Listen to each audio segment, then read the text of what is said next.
7 злаков манная кашаны рационнан толық алып тастаңыздар. Не үшін? Өйткені тез дайындалатын кашалардың құрамында ұн өнімдері бар, сондықтан олар тез дайындалады.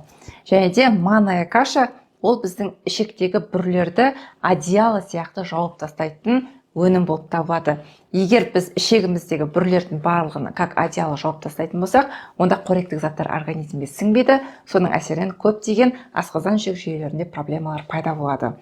Енді сіздерден таңғы асқа онда не жейміз деген сұрақ туындайды. Таңғы асқа мен ұсынатын өнімдер, олар күріштен ботқа жасауға болады, тарыдан ботқа жасауға болады, гречкадан жасауға болады. Немесе мынадай күріштен жасалған манкаларды қолдануға болады, және де гречкадан жасалған мынадай манкаларды қолдануға болады. Әрине бұларды арасында ғана күнделікті тұтынуға кеңес бермеймін, өйткені бұлар көмірсудың көзі болып табылады. Одан кейін мынадай эко кашалар қолдануға болады. Эко кашаларды көбінесе мен тек қана таңғы аста емес, кез келген перекус ретінде қолдануға кеңес беремін.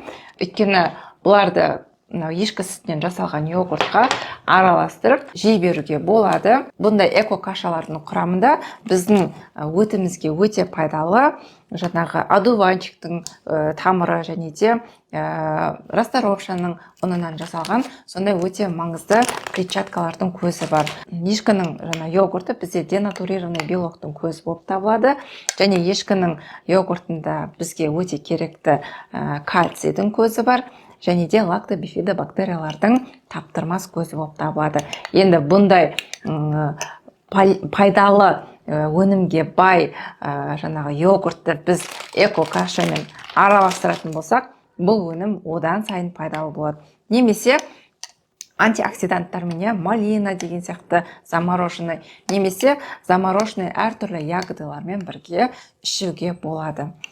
Қысқаша кашалар туралы ақпарат осы. Ақпарат пайдалы болса, жақындарыңызбен бөлісіп, комментарияға өзіңіздің тұтынатын таңғы асыңызды бөлісіп кетіңіз.